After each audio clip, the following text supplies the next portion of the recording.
Welcome back, everybody. I know it's been a couple weeks, but welcome back to the shop. So this is a 2-week update. Previous week was just a 4-day week with a snow day, so we were at 3 days. We had a Friday, Monday, midwinter break, and now we are at the end of the second of 2 short weeks.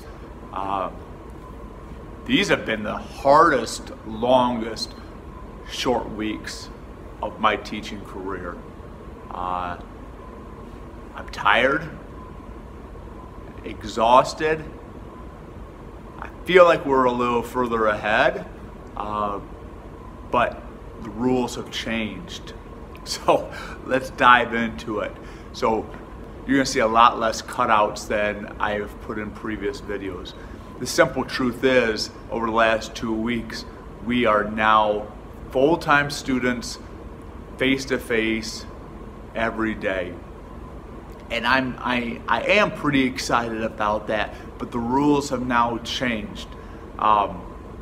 Students are assigned to certain workstations. I am only allowed to spend a certain amount of minutes near individual students due to exposure and contact tracing and all the new words that we get to use.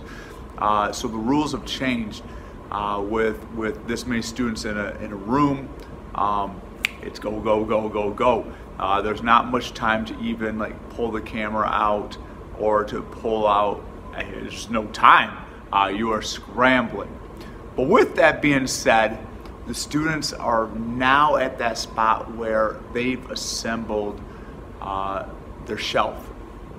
My other class, my other woods class, they're in the process of assembling their table. We're going to start applying some polyurethane over the next couple of days, and things are getting put together. They're starting to now see that so much of a project is doing the prep work, cutting the boards to length, finishing them, sanding them, doing the joint work. And once we get the joint work all correct, I tell them it's like IKEA now. They've done all the joint work, now it's just putting it together, gluing it where it needs to be, putting the joint work in, fastening it together with screws, and they've already put in a lot of the work. Now, the last of the things is the finishing. You could do a crappy job or you could do a good job. Finishing well is a hard thing. This is one of these experiences that is a challenge for me as a teacher and a shop teacher, is as we're working through these projects, there are groups of students that the project, 12 weeks of a project, it's too long for them. This is a microwave group. They're used to fast. They're used to super fast internet. They don't know what dial-up is, no waiting for pages to load. And so when you're saying, hey, we're going to work on this project for 12 weeks, they don't think much of it, and then they get to about week 10 and they just fall apart. Now some of them, most of them, are quite successful right now. They're looking at their projects, they're smiling about their projects, they're looking at it and beating their chest a little, like, look what I created. And so those are students that it's clicked, it works, they understand that time needs to be put in, learning process, skills with the hands need to be put in, and now a product is shining. I'm hoping over the next few days to be able to get some either small footages or even just a still picture of all these projects laid out. It's pretty impressive to see what they've been doing. So anyhow, I've been putting keyholes in the back, helping the kids finish up, line things up, a little bit of smalls here and there, but it's been a scramble. Both my woods classes, we're moving, and And that's the show in wood shop. Kind of simple and straightforward, but that's it. Next week is going to be a finals week, and so we're trying to get these projects completed so that there's no carryover to the next try. Now I'll give you a little bit different angle of my PowerTech Auto Shop. You can see that right behind me is what we would call the classroom area of the shop. And I've spread it out quite a ways, and as I'm looking at things, I'm thinking, how can I get this spread out more? Because once again, we have this thing now called contact tracing where students, I have to have seating charts, and students need to stay they need to stay away from each other, because if they're within 6 feet for 15 minutes of someone that has COVID, they're out for 10 days or so. And it's called exposure, and I'm sure most of you guys are aware of this, and I don't quite understand it, but it is our new reality, especially here as a teacher.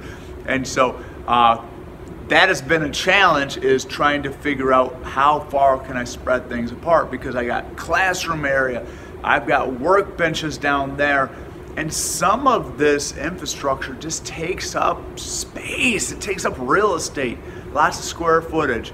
And so trying to layer into the shop spaces to work, spaces to move, and yet be somewhat reasonable. Been a real challenge over here as we're working on cars, is how can I group the students so that some can work on the different activities on the cars, and yet spacing. So anyhow, PowerTech class is my PowerTech B. They're building their little electric motors, and they're really starting to get how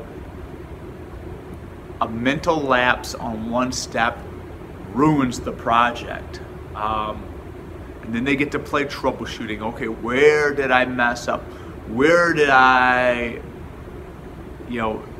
nick that little wire?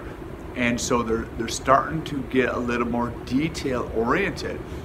That class, because we've done a few small different projects, they're doing really well.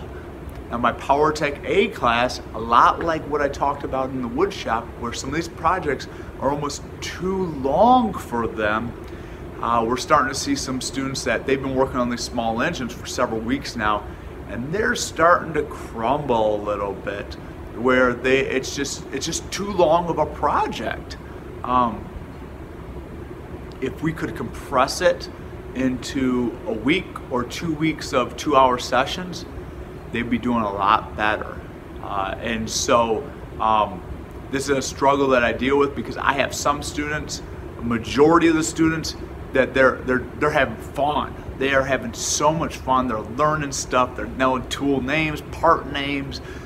They understand how things are fitting together, learning how to torque things down. And so for 95%, and it's a made up percentage, of the students, they're doing really well. But I'm losing a few, and throw the rope out and try to help out. But that's always been a struggle for me, is how do you bring along those that just, they don't watch commercials. They if the first 30 seconds of a YouTube video isn't exciting, they're gone. That's why most people haven't made it to this far into my video, because there's not enough excitement. Sorry, auto class, we've been kind of finishing up, trying to get this trimester auto class matched up with the previous trimester auto class, because they're going to blend together here in another couple weeks and get all integrated and mixed together. And so I got to make sure that where I left off with the previous class and where I'm left off with this class are close enough so that we can move forward together, like hand motions. And so probably goals over the next couple days is to try to move all these vehicles down And I'm thinking my auto classes will probably go into an artificial hybrid, where some of them will be at classroom stations, others will be in shop stations, so that we can just do that tracing and keep things spread out and give students more one-on-one opportunities to actually perform tasks. I apologize I didn't make the video last week, but you know, like I said, I was even contemplating shutting this show down because it's this is a real struggle. So apologize, there's not a lot of cutouts. They add to the videos, but I don't have the time, guys. As we speak right now, it's like 6:30 in the morning, just trying to get these videos recorded prior to me getting prepped for the school day. So I appreciate it. I appreciate you guys supporting me. We're starting syrup season here, and so we're going to run ourselves a little ragged for a few weeks. But it's your life, right? It's how we roll. So take care, and we'll see you. Bye now.